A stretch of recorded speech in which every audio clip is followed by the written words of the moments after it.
Hi friends, ಇದು ಮಸ್ತ್ ಮಗ ಚಾನಲ್ನ ಇಂಟರ್ನ್ಯಾಷನಲ್ ಬುಲೆಟಿನ್ ಸುತ್ತು ಜಗತ್ತು. ನಾನು ಅಮರ್ ಪ್ರಸಾದ್.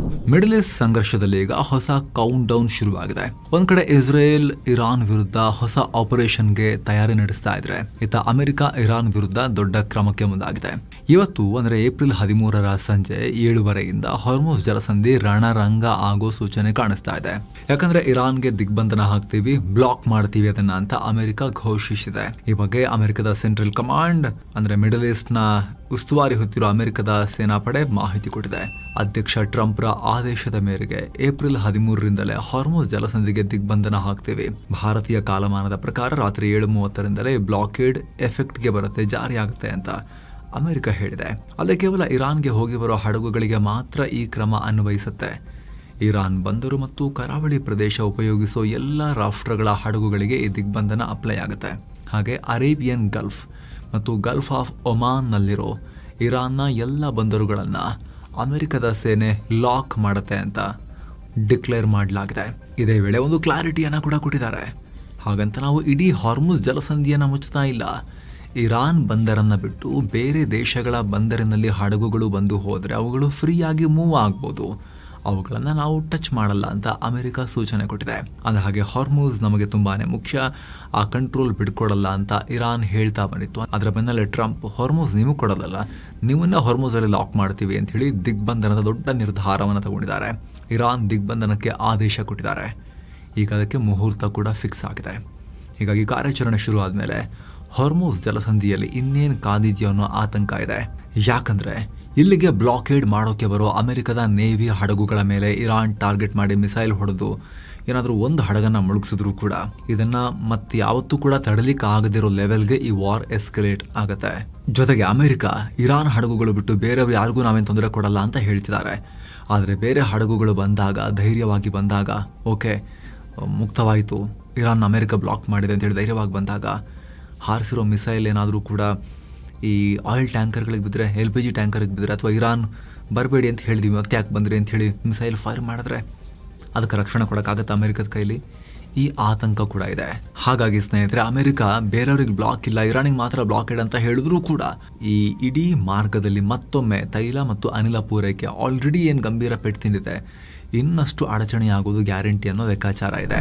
ಅಷ್ಟು ಮಾತ್ರ ಅಲ್ಲ, ಈ ದಿಗ್ಬಂಧನ ಹಾಕೋ ಅಮೆರಿಕದ ನಡೆಗೆ ತಜ್ಞರು ಮಿಶ್ರ ಪ್ರತಿಕ್ರಿಯೆ ಕೊಟ್ಟಿದ್ದಾರೆ. ಕೆಲವರು ನೇವಲ್ ಬ್ಲಾಕೇಡ್ನಿಂದ ಇರಾನ್ ಮತ್ತಷ್ಟು ರೊಚ್ಚಿಗೆ ಏಳುತ್ತೆ, ಇನ್ನಷ್ಟು ತೀವ್ರವಾಗಿ ದಾಳಿ ಮಾಡುತ್ತೆ, ಆಲ್ರೆಡಿ ಈ ಕದನ ವಿರಾಮ ಅಲುಗಾಡ್ತಿದೆ, ಅದು ಇನ್ನಷ್ಟು ಬಿದ್ದೇ ಹೋಗುತ್ತೆ ಅಂತ ಹೇಳಿ ಎಚ್ಚರಿಕೆ ಕೊಡ್ತಾ ಇದ್ದಾರೆ. ಇನ್ನು ಕೆಲವರು ಇದು ಅಮೆರಿಕಗೆ ಪಾಸಿಟಿವ್ ಕೂಡ ಆಗ್ಬೋದು ಅನ್ನೋ ವಿಶ್ಲೇಷಣೆ ಮಾಡ್ತಿದ್ದಾರೆ. ಹೆಂಗೆ? ಏನಾದ್ರು ಅಮೆರಿಕದ ಈ ಪ್ಲಾನ್ ವರ್ಕೌಟ್ ಆದ್ರೆ, ಹಾರ್ಮುಜ್ ಜಲಸಂಧಿ ಮೊದಲಿನ ಹಾಗೆ ಓಪನ್ ಆದ್ರೆ ಇರಾನ್ ತನ್ನ ದೊಡ್ಡ ಅಡ್ವಾಂಟೇಜ್ ಅನ್ನ ಕಳ್ಕೊಂಡಂಗಾಗುತ್ತೆ. ಆದ್ರೆ ಈ ಕಾರ್ಯಾಚರಣೆಗೆ ಅನೇಕ ಯುದ್ಧ ನೌಕೆಗಳ ಅಗತ್ಯ ಇದೆ, ದೀರ್ಘಕಾಲದವರೆಗೆ ಸೇನೆ ಶ್ರಮಿಸಬೇಕಾಗತ್ತೆ ಅನ್ನೋ ವಾರ್ನಿಂಗ್ ಅನ್ನ ಕೂಡ ಕೊಟ್ಟಿದ್ದಾರೆ.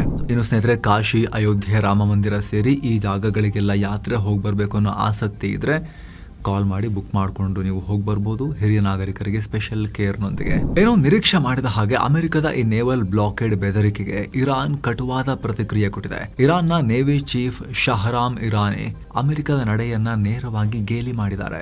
ಡೊನಾಲ್ಡ್ ಟ್ರಂಪ್ ಕೊಟ್ಟಿರೋ ಈ ಬ್ಲಾಕೇಡ್ ವಾರ್ನಿಂಗ್ ತುಂಬಾ ರಿಡಿಕ್ಯುಲಸ್ ಮತ್ತು ಫನಿ. ಈ ಭಾಗದಲ್ಲಿ ಅಮೆರಿಕನ್ ಪಡೆಗಳು ಏನೆಲ್ಲ ಮಾಡ್ತೀವಿ ಅನ್ನೋದನ್ನ ನಮ್ಮ ನೌಕಾಪಡೆ ಹದ್ದಿನ ಕಣ್ಣಿಟ್ಟು ವಾಚ್ ಮಾಡ್ತಾ ಇದೀವಿ ಅಂತ ಹೇಳಿ ಶಹರಾಮ್ ಇರಾನಿ ಹೇಳಿದ್ದಾರೆ. ಅಷ್ಟೇ ಅಲ್ಲ, ಇರಾನ್ನ IRGC ಕೂಡ ವಾರ್ನಿಂಗ್ ಕೊಟ್ಟಿದೆ. ನಮ್ಮ ಜಲಸಂಧಿಯ ಹತ್ತಿರ ಯಾವುದೇ, ಅವ್ರು ನಮ್ಮ ಜಲಸಂಧಿ ಅಂತ ಹೇಳಿದ್ದಾರೆ, ಅದು ಅವ್ರದಂತೆ ಹಾರ್ಮುಜ್, ಇದರ ಹತ್ತಿರ ಯಾವುದೇ ಮಿಲಿಟರಿ ಹಡಗು ಬಂದರೂ ಕೂಡ ಅದನ್ನು ಕದನ ವಿರಾಮದ ಉಲ್ಲಂಘನೆ ಅಂತಲೇ ಪರಿಗಣಿಸ್ತೀವಿ. ಶತ್ರುಗಳೇನಾದರೂ ತಪ್ಪು ಲೆಕ್ಕಾಚಾರ ಹಾಕಿ ಜಲಸಂಧಿಯ ಒಳಗಡೆ ನುಗ್ಗಿದ್ರೆ ಆ ಜಾಗ ಅವರಿಗೆ ಭೀಕರ ಸುಳಿಯಾಗಿ ಬದಲಾಗುತ್ತೆ. ಅವ್ರನ್ನ ಸುಮ್ಮನೆ ಬಿಡೋದಿಲ್ಲ, ಕಠಿಣವಾಗಿ ಡೀಲ್ ಮಾಡ್ತೀವಿ, ನಾವು ಅಂದ್ರೆ ಹೊಡಿತೀವಿ ಅಂತೇಳಿ ವಾರ್ನಿಂಗ್ ಕೊಟ್ಟಿದ್ದಾರೆ. ಹಾಗೆ ಹಾರ್ಮುಜ್ ಜಲಸಂಧಿಯನ್ನು ಯಾವುದೇ ಅಮೆರಿಕನ್ ಸೇನಾ ಹಡಗುಗಳು ಕ್ರಾಸ್ ಮಾಡಿಲ್ಲ ಅನ್ನೋದನ್ನ ಕೂಡ ಇರಾನ್ನ IRGC ಹೇಳಿದೆ. ಅತ್ತ ಇರಾನ್ ಪಾರ್ಲಿಮೆಂಟ್ ಸ್ಪೀಕರ್ ಮೊಹಮ್ಮದ್ ಬಾಗೇರ್ ಘಾಲಿಬಾಫ್ ಕೂಡ ಅಮೆರಿಕದ ಜನರಿಗೆ ವಾರ್ನಿಂಗ್ ಕೊಟ್ಟಿದ್ದಾರೆ. ಸದ್ಯಕ್ಕೆ ಅಮೆರಿಕದಲ್ಲಿರುವ ಅಗ್ಗದ ಗ್ಯಾಸ್ ಬೆಲೆಯನ್ನ ಎಂಜಾಯ್ ಮಾಡಿ, ಯಾಕಂದ್ರೆ ಅಮೆರಿಕನ್ ಮಿಲಿಟರಿ ಏನಾದರೂ ನಮ್ಮ ಬಂದರುಗಳಿಗೆ ದಿಗ್ಬಂಧನ ಹಾಕೋಕೆ ಬಂದ್ರೆ ಎಲ್ಲ ಚೇಂಜ್ ಆಗುತ್ತೆ. ಮುಂದಿನ ದಿನಗಳಲ್ಲಿ ಅಮೆರಿಕನ್ ಜನರು ತೈಲಕ್ಕೆ ಸಿಕ್ಕಾಪಟ್ಟೆ ದುಡ್ಡು ಕೊಟ್ಟು ಹಳೆ ದಿನಗಳನ್ನ ನೆನಪು ಮಾಡ್ಕೋಬೇಕಾಗತ್ತೆ. 1 ಗ್ಯಾಲನ್ ತೈಲಕ್ಕೆ $4-5 ಕೊಡಬೇಕಾಗತ್ತೆ ಅನ್ನೋ ಎಚ್ಚರಿಕೆಯನ್ನು ಕೊಟ್ಟಿದ್ದಾರೆ. 1 ಗ್ಯಾಲನ್ ತೈಲ ಅಂದ್ರೆ 3.7 ಲೀಟರ್ ತೈಲ. ಈ ನಡುವೆ ಇಸ್ರೇಲ್ ಸೇನೆ ಇರಾನ್ ವಿರುದ್ಧ ಮತ್ತೆ ದಾಳಿ ಮಾಡೋಕೆ ರೆಡಿ ಆಗ್ತಿದೆ. ಈಗ ಇಸ್ರೇಲ್ ಮಿಲಿಟರಿ ಚೀಫ್ ತಮ್ಮ ಪಡೆಗಳಿಗೆ ಸಂಪೂರ್ಣವಾಗಿ ತಯಾರಾಗಿರೆ ಹೈ ಅಲರ್ಟ್ ನಲ್ಲಿ ಇರಿ ಅನ್ನೋ ಸೂಚನೆಯನ್ನು ಕೊಟ್ಟಿದ್ದಾರೆ. ಇಸ್ರೇಲ್ ಮಾಧ್ಯಮಗಳು ಈ ವರದಿ ಮಾಡಿವೆ. ಅಷ್ಟೇ ಅಲ್ಲ, ಈ ಸಲ ಇರಾನ್ ಕೂಡ ಇಸ್ರೇಲ್ ಮೇಲೆ ಸರ್ಪ್ರೈಸ್ ದಾಳಿ ಮಾಡಬಹುದು ಅನ್ನೋ ಲೆಕ್ಕಾಚಾರ ಇದೆ. ಸೊ ಇರಾನ್ ವಿರುದ್ಧ ಮತ್ತೆ ಯುದ್ಧ ಶುರು ಮಾಡೋಕೆ ಅಮೆರಿಕ ಅಧ್ಯಕ್ಷ ಟ್ರಂಪ್ ರ ಗ್ರೀನ್ ಸಿಗ್ನಲ್ಗಾಗಿ ಇಸ್ರೇಲ್ ಕಾಯ್ತಾ ಇದೆ.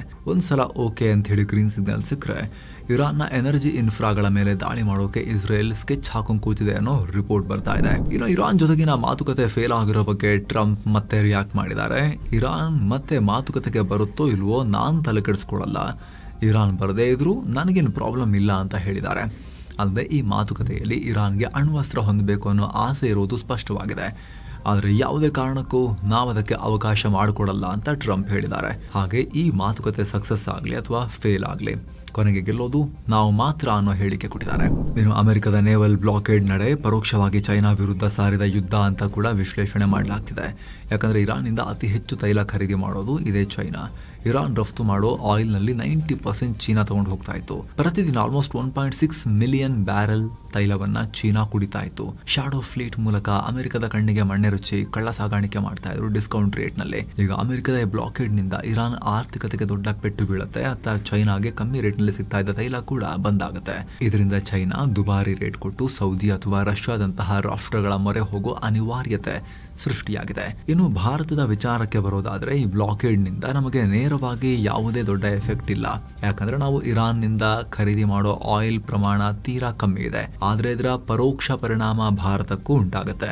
ಈ ಜಲಸಂಧಿ ಉದ್ವಿಗ್ನವಾದ್ರೆ ತೈಲ ಪೂರೈಕೆಯಲ್ಲಿ ವ್ಯತ್ಯಯ ಉಂಟಾಗಿ ಆಯಿಲ್ ರೇಟ್ ದಿಢೀರ್ ಏರಿಕೆಯಾಗೋ ಸಾಧ್ಯತೆ ಇದೆ. ಜೊತೆಗೆ ಭಾರತದಿಂದ ಇರಾನ್ಗೆ ರಫ್ತಾಗ್ತಾ ಇದ್ದ ಬಾಸುಮತಿ ಅಕ್ಕಿ ವ್ಯಾಪಾರಕ್ಕೂ ಕೂಡ ಇದರಿಂದ ಬ್ರೇಕ್ ಬೀಳುತ್ತೆ. ಕಳೆದ ವರ್ಷ ಭಾರತದಿಂದ ಸುಮಾರು $468 ಮಿಲಿಯನ್ ಮೌಲ್ಯದ ಹತ್ತಿರ 5.99 lakh metric ton basmati rice ಇರಾನಿಗೆ ಹೋಗಿತ್ತು. ಸೊ ಇದಕ್ಕೆ ದೊಡ್ಡ ಪೆಟ್ಟು ಬೀಳುತ್ತೆ. $500 ಬಿಲಿಯನ್ ಬೆಲೆ ಬಾಳೋ ಅಕ್ಕಿ ರಫ್ತು ನಮ್ದು. ಇನ್ನು ಇರಾನ್ ಮಾತುಕತೆಗೂ ಮುಂಚೆ ಪಾಕಿಸ್ತಾನ ಸೌದಿ ಅರೇಬಿಯಾಗೆ ತನ್ನ ಸೇನೆ ಯುದ್ಧ ವಿಮಾನಗಳನ್ನ ಕಳುಹಿಸಿತ್ತು. ಈಗ ಎಷ್ಟು ಸಂಖ್ಯೆಯಲ್ಲಿ ಕಳಿಸಿದ್ದಾರೆ ಅನ್ನೋ ಮಾಹಿತಿ ಸಿಗ್ತಾ ಇದೆ. ಬರೋಬ್ಬರಿ 13,000 ಸೈನಿಕರು ಹಾಗೆ 18 ಫೈಟರ್ ಜೆಟ್ಸ್ ಅನ್ನ ಪಾಕ್ ನಿಯೋಜನೆ ಮಾಡಿದೆ. ಈ ದೊಡ್ಡ ಮಿಲಿಟರಿ ಟೀಮ್ ಸೌದಿಯ ಕಿಂಗ್ ಅಬ್ದುಲ್ಲಾಜಿಜ್ ಏರ್ ಬೇಸ್ ನಲ್ಲಿ ಲ್ಯಾಂಡ್ ಆಗಿದೆ. ಅಲ್ಲದೆ ಸೌದಿಯ ರಕ್ಷಣೆಗಾಗಿ ಕೆಲ ಮಿಸೈಲ್ ಇಂಟರ್ಸೆಪ್ಟರ್ ಗಳನ್ನ ಕೂಡ ಪಾಕಿಸ್ತಾನ ಶಿಫ್ಟ್ ಮಾಡಿದೆ. ಕಳೆದ ವರ್ಷ 2025 ಸೆಪ್ಟೆಂಬರ್ ನಲ್ಲಿ ಪಾಕ್ ಸೌದಿ ನಡುವೆ ಡಿಫೆನ್ಸ್ ಡೀಲ್ ಆಗಿತ್ತಲ್ಲ, ಅದರ ಭಾಗವಾಗಿ ಅಂತ ಹೇಳಿ ಲೆಕ್ಕಾಚಾರ ಇದೆ. ಈ ನಡುವೆ ಇಸ್ರೇಲ್ ಮತ್ತು ಹಿಜ್ಬುಲ್ಲಾಗಳ ಫೈಟ್ ಮುಂದುವರೆದಿದೆ. ಹಿಜ್ಬುಲ್ಲಾಗಳು ಉತ್ತರ ಇಸ್ರೇಲ್ನ ನಹರಿಯಾ ಅನ್ನೋ ಸಿಟಿ ಮೇಲೆ ದಾಳಿ ಮಾಡಿದ್ದಾರೆ. ಈ ನಹರಿಯಾದಲ್ಲಿ ಸುಮಾರು 1,500 ವರ್ಷ ಹಳೆಯದಾದ ಬೈಜಂಟೈನ್ ಚರ್ಚ್ನ ಅವಶೇಷಗಳಿವೆ. ಈಗ ಈ ಚರ್ಚ್ನ ಅವಶೇಷಗಳ ಮೇಲೆಯೇ ಹಿಜ್ಬುಲ್ಲಾ ರಾಕೆಟ್ ಹಾಕಿದೆ. ಇತ್ತ ಇಸ್ರೇಲ್ ಕೂಡ ಲೆಬನಾನ್ನಲ್ಲಿ ತನ್ನ ದಾಳಿಯನ್ನು ಮುಂದುವರೆಸಿದೆ. ಬಜೌರಿಯೆ, ನಬತಿಯೆ ಮತ್ತು ಚೌಕಿನ್ ಸೇರಿ ಹಲವು ಪ್ರದೇಶಗಳ ಮೇಲೆ ಏರ್ ಸ್ಟ್ರೈಕ್ ನಡೆಸಿದ್ದಾರೆ. ಪರಿಣಾಮ ಕನಿಷ್ಠ 5 ಪ್ರಾಣ ಕಳ್ಕೊಂಡಿದ್ದಾರೆ.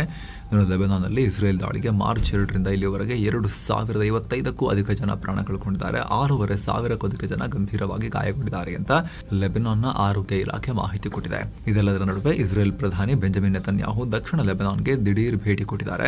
ಅಲ್ಲಿ ಯಾರೇನೇ ಹೇಳಿದ್ರು ಸರಿ, ಲೆಬನಾನ್ ಒಳಗಡೆ ನಮ್ಮ ಯುದ್ಧ ನಿರಂತರವಾಗಿ ಮುಂದುವರಿಯುತ್ತೆ ಎಂದಿದ್ದಾರೆ. ಗುರಿ ತಲುಪ್ತೀವಿ ಅಂತ ನೆತನ್ಯಾಹು ಹೇಳಿದ್ದಾರೆ. ಇನ್ನೊಂದು ಕಡೆ ಟ್ರಂಪ್ ಮತ್ತು ಕ್ರೈಸ್ತ ಧರ್ಮಗುರು ಪೋಪ್ ಲಿಯೋ ನಡುವೆ ವಾಕ್ಸಮರ ಶುರುವಾಗಿದೆ. ಪೋಪ್ಗೂ ಬಿಡ್ತಾ ಇಲ್ಲ, ಟ್ರಂಪ್ ಬೈತಾ ಇದ್ದಾರೆ.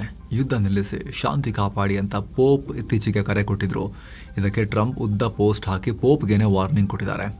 ಪೋಪ್ ಅವರೇ, ನಿಮ್ಮ ವಿದೇಶಾಂಗ ನೀತಿ ಭಾರಿ ವೀಕ್ ಆಗಿದೆ ನಿಮ್ಮದು.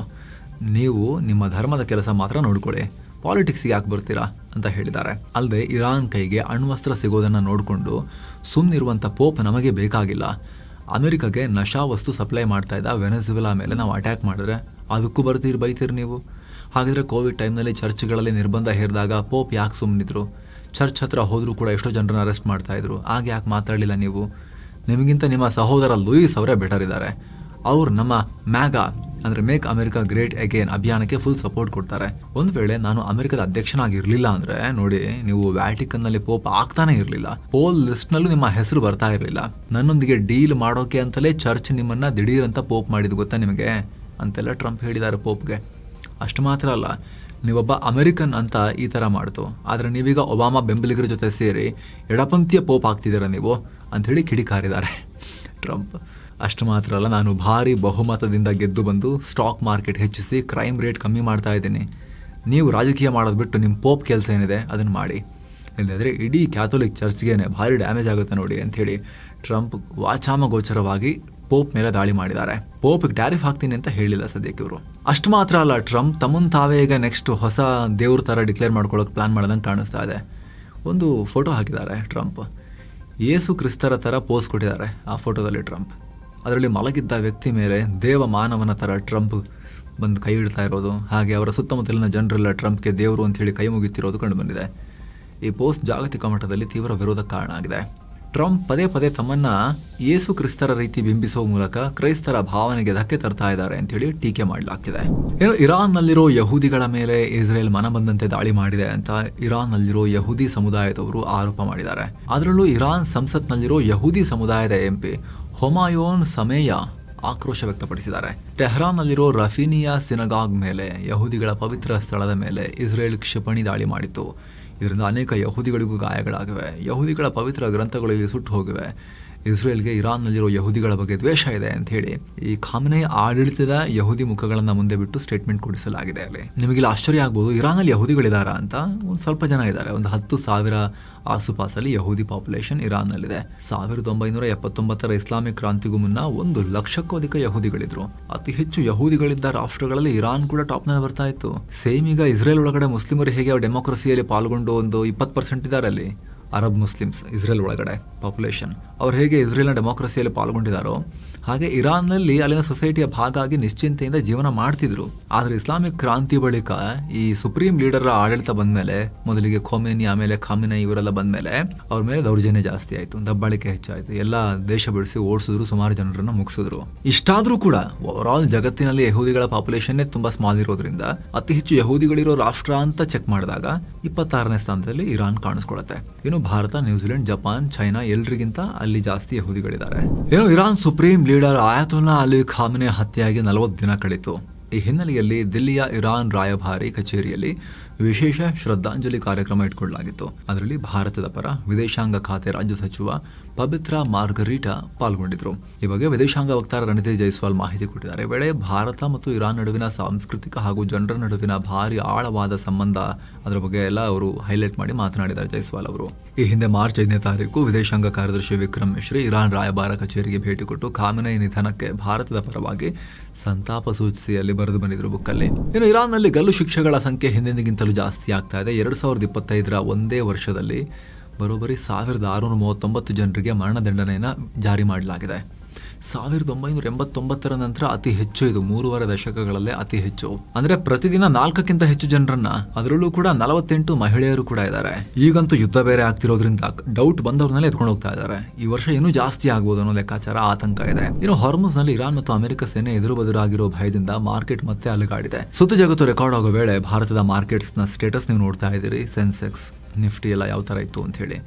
ಬ್ರೆಂಟ್ ಕ್ರೂಡ್ ಆಯಿಲ್ ಬೆಲೆ ಕೂಡ ಪ್ರತಿ ಬ್ಯಾರಲ್ಗೆ $101, $102 ಆಸುಪಾಸಲ್ಲಿತ್ತು. ಡಾಲರ್ ಮುಂದೆ ರೂಪಾಯಿ ಮೌಲ್ಯ ಕೂಡ ಡೌನ್ ಆಗಿ 58 ಪೈಸೆ ಡೌನ್ ಆಗಿ $93.33 ಆಯಿತು. ಇನ್ನೊಂದ್ ಕಡೆ ಸೌದಿ ಅರೇಬಿಯಾ ಇರಾಕ್ಗೆ ದೊಡ್ಡ ವಾರ್ನಿಂಗ್ ಕೊಟ್ಟಿದೆ. ಇರಾಕ್ ನೆಲದಿಂದ ನಮ್ಮ ಮೇಲೆ ದಾಳಿ ಆಗ್ತಿದೆ, ನಾವು ಇದನ್ನ ಸೀರಿಯಸ್ ಆಗಿ ತಗೊಳ್ತಾ ಇದ್ದೀವಿ ಅಂತ ಹೇಳಿ ವಾರ್ನಿಂಗ್ ಕೊಟ್ಟಿದೆ. ಸೌದಿ ವಿದೇಶಾಂಗ ಸಚಿವಾಲಯ ತನ್ನ ದೇಶದಲ್ಲಿರೋ ಇರಾಕ್ ರಾಯಭಾರಿಯನ್ನ ಕರೆಸಿ ಪ್ರತಿಭಟನೆ ದಾಖಲಿಸಿದೆ. ಅಲ್ಲೇ ಡ್ರೋನ್ ದಾಳಿಯನ್ನ ಕೂಡಲೇ ನಿಲ್ಲಿಸಿ, ಇಲ್ಲದೆ ಹೋದ್ರೆ ನಮ್ಮ ಭದ್ರತೆಗೆ ನಾವು ಕಠಿಣ ಕ್ರಮ ನಿಮ್ಮೇಲೆ ತಗೊಳ್ಬೇಕಾಗತ್ತೆ ಅಂತ ಹೇಳಿ ವಾರ್ನಿಂಗ್ ಕೊಟ್ಟಿದ್ದಾರೆ. ಇನ್ನು ಸಂಧಾನಕಾರ ಅಂತ ಹೇಳಿ ಓಡಾಡ್ತಿದ್ದ ಪಾಕಿಸ್ತಾನಕ್ಕೆ ಬಲೂಚಿಗಳು ಶಾಕ್ ಕೊಟ್ಟಿದ್ದಾರೆ. ಮೊದಲ ಬಾರಿಗೆ ಸಮುದ್ರದ ಮೇಲೂ ಕೂಡ ದಾಳಿ ಮಾಡಿದ್ದಾರೆ. ಅರಬ್ಬಿ ಸಮುದ್ರದಲ್ಲಿ ಪಾಕಿಸ್ತಾನ ಇರಾನ್ ಬಾರ್ಡರ್ ಬಳಿ ಪಾಕ್ ಕೋಸ್ಟ್ ಗಾರ್ಡ್ ಹಡಗು ತಿರುಗ್ತಾ ಇತ್ತು ಗಸ್ತು. ಅದರ ಮೇಲೆ ಏಕಾಏಕಿ ಗುಂಡು ಹಾರಿಸಿದ್ದಾರೆ. 3 ಪಾಕ್ ಸಿಬ್ಬಂದಿ ಪ್ರಾಣ ಕಳ್ಕೊಂಡಿದ್ದಾರೆ. ಈ ದಾಳಿ ಹೊಣೆಯನ್ನ ಬಲೂಚ್ ಲಿಬರೇಷನ್ ಸೇನೆ ಹೊತ್ಕೊಂಡಿದೆ. ಭೂಮಿಯ ಮೇಲಿನ ಕಾರ್ಯಾಚರಣೆ ನಂತರ ಈಗ ಸಮುದ್ರದ ಗಡಿಯಲ್ಲೂ ನಮ್ಮ ಆಪರೇಷನ್ ಶುರುವಾಗಿದೆ, ಬಿಡಲ್ಲ ಪಾಕಿಗಳನ್ನ ಅಂತ ಹೇಳಿ ಡಿಕ್ಲೇರ್ ಮಾಡ್ಕೊಂಡಿದ್ದಾರೆ. ಇನ್ನು ಉಗಾಂಡ ಅಧ್ಯಕ್ಷರ ಮಗ ಹಾಗೂ ಸೇನಾ ಮುಖ್ಯಸ್ಥ ಮಹೂಜಿ ಕೈನೋರುಗಾಬಾ ಈಗ ಟರ್ಕಿಗೆ ವಿಚಿತ್ರ ಬೆದರಿಕೆ ಹಾಕಿದ್ದಾರೆ. ಟರ್ಕಿ ನಮಗೆ $1 ಬಿಲಿಯನ್ ದುಡ್ಡು ಕೊಡಬೇಕು ಹಾಗೂ ಆ ದೇಶದ ಸುಂದರ ಮಹಿಳೆಯೊಬ್ಬರನ್ನ ತಗೊಂಬಂದು ನನಗೆ ಹೆಂಡತಿಯಾಗಿ ಮದುವೆ ಮಾಡಿಕೊಡ್ಬೇಕು, ಇಲ್ಲ ಅಂದರೆ 30 ದಿನದಲ್ಲಿ ಟರ್ಕಿ ರಾಯಭಾರ ಕಚೇರಿಯನ್ನು ಮುಚ್ಚಿಸಿ ಟರ್ಕಿಶ್ ಏರ್ಲೈನ್ಸ್ಗೆ ಬ್ಯಾನ್ ಹಾಕ್ತೀನಿ ಅಂತ ಹೇಳಿ ಟ್ವೀಟ್ ಮಾಡಿದ್ದಾರೆ, ಪೋಸ್ಟ್ ಹಾಕಿದ್ದಾರೆ. ಸೊಮಾಲಿಯಾದಲ್ಲಿ ಉಗಾಂಡ ಸೇನೆ ಉಗ್ರರ ವಿರುದ್ಧ ಹೋರಾಡ್ತಿದ್ರೆ ಟರ್ಕಿಯಲ್ಲಿ ಬಿಸ್ನೆಸ್ ಮಾಡಿ ಲಾಭ ಮಾಡ್ಕೊಳ್ತಿದೆ ಅಂತ ಹೇಳಿ ಆರೋಪವನ್ನ ಕೂಡ ಮಾಡಿದ್ದಾರೆ. ಇದೇ ವೇಳೆ ಇಸ್ರೇಲ್ ಪರವಾಗಿ ಮಾತನಾಡಿ ಬೇಕಿದ್ರೆ 100,000 ಸೈನಿಕರನ್ನ ಇಸ್ರೇಲ್ ಪರ ಯುದ್ಧಕ್ಕೆ ನಾನು ಕಳಿಸ್ಕೊಡ್ತೀನಿ ಅಂತಲೂ ಹೇಳಿದ್ದಾರೆ. ಈ ಹಿಂದೆ ಇಟಲಿ ಪ್ರಧಾನಿ ಮೆಲನಿ ಅವ್ರನ್ನ ಮದುವೆ ಆಗೋಕೆ 100 ಹಸುಗಳ ಆಫರ್ ಕೊಟ್ಟು ಒಪ್ಪದೇ ಇದ್ರೆ ರೋಮ್ ನಗರವನ್ನು ವಶಪಡಿಸ್ಕೊಳ್ತೀನಿ ಅಂತೇಳಿ ಸ್ಟೇಟ್ಮೆಂಟ್ ಕೊಟ್ಟು ನಗೆ ಪಾಟಲಿಗೀಡಾಗಿದ್ರು. ಇವರೊಂಥರ ಅನ್ಸ್ಟೇಬಲ್ ಆಗಿ ಬಿಹೇವ್ ಮಾಡ್ತಾರೆ, ತಲೆ ಬುಡ ಇಲ್ದಿರೋ ಪೋಸ್ಟ್ ಹಾಕ್ತಾರೆ. ಮಗನ ಇಂಥ ಮೂರ್ಖತನದ ಹೇಳಿಕೆಗಳಿಂದಾಗಿ ಇವರ ಅಪ್ಪ ಮೂಸವೇನಿ ಹಲವಾರು ರಾಷ್ಟ್ರಗಳ ಬಳಿ ಕ್ಷಮೆ ಕೂಡ ಕೇಳಿದ್ದಾರೆ. ಈಗ ಟರ್ಕಿಯಿಂದ ಬ್ಯೂಟಿಫುಲ್ ಲೇಡಿ ತಂದು ಕೊಡಿ ಮದುವೆ ಆಗ್ತೀನಿ ಅಂತ ಕೂತ್ಕೊಂಡಿದ್ದಾರೆ. ಮೆಲನಿ ಮದುವೆ ಆಗೋಕ್ಕೆ 100 ಹಸು ಆಫರ್ ಕೊಟ್ಟದ್ದು ಫೇಲ್ ಆದಮೇಲೆ. ಇನ್ನು ನೈಜೀರಿಯಾ ಸೇನೆ ಬೊಕೊ ಹರಾಮ್ ಉಗ್ರರ ವಿರುದ್ಧ ಆಪರೇಷನ್ ನಡೆಸ್ತಾ ಇತ್ತು. ಈ ವೇಳೆ ತಪ್ಪಾಗಿ ಜನಸಂದಣಿ ಇದ್ದ ಮಾರ್ಕೆಟ್ ಮೇಲೆ ಏರ್ ಸ್ಟ್ರೈಕ್ ಮಾಡಿ ದುರಂತ ಉಂಟಾಗಿದೆ. 200ಕ್ಕೂ ಅಧಿಕ ಜನ ಪ್ರಾಣ ಕಳ್ಕೊಂಡಿದ್ದಾರೆ ಅನ್ನೋ ಮಾಹಿತಿ ಬರ್ತಾ ಇದೆ.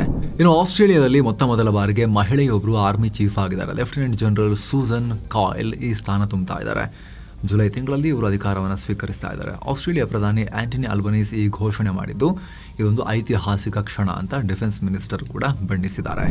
ಸೊ ಫ್ರೆಂಡ್ಸ್, ಇದಾಗಿತ್ತು ಇವತ್ತಿನ ಜಗತ್ತಿನ ಸುತ್ತಾಟ. ಸ್ನೇಹಿತರೆ, ವಿಡಿಯೋ ಕೆಳಗಡೆ ಜಾಯಿನ್ ಬಟನ್ ಇದೆ, ಅದರ ಮೇಲೆ ಕ್ಲಿಕ್ ಮಾಡೋ ಮೂಲಕ ಆಸಕ್ತ ವೀಕ್ಷಕರು ಮಸ್ಮಗ ಪ್ರೀಮಿಯಂ ಮೆಂಬರ್ಸ್ ಆಗ್ಬೋದು. ಆಗ ಮೆಂಬರ್ ಓನ್ಲಿ ಬಿಸ್ ನ್ಯೂಸ್, ಎಕನಾಮಿಕ್ಸ್ನ ಮಿನಿ ಸೀರೀಸ್, ಕರೆಂಟ್ ಪವರ್ ಹಾಗೂ ಹಲವಾರು almost daily early access videos ಎಲ್ಲವನ್ನು ನೀವು ಮೆಂಬರ್ ಓನ್ಲಿ ಬೆನಿಫಿಟ್ ಅನ್ನು ಪಡಿಬಹುದು. ಎಲ್ಲಕ್ಕಿಂತ ಹೆಚ್ಚಾಗಿ ನಿಮ್ಮ ಒಂದೊಂದು ಮೆಂಬರ್ಶಿಪ್ ಕೂಡ ನಮ್ಮ ತಂಡಕ್ಕೆ ನೀವು ಕೂಡ ಅತಿ ದೊಡ್ಡ ಶಕ್ತಿ ಮತ್ತು ಬೆಂಬಲ. ಆಸಕ್ತರು ಜಾಯಿನ್ ಬಟನ್ ಚೆಕ್ ಮಾಡಿ. ವಿಡಿಯೋ ಕೆಳಗಡೆ ಮತ್ತೆ ಭೇಟಿ ಆಗ್ತಿರೋಣ. ನಮಸ್ಕಾರ.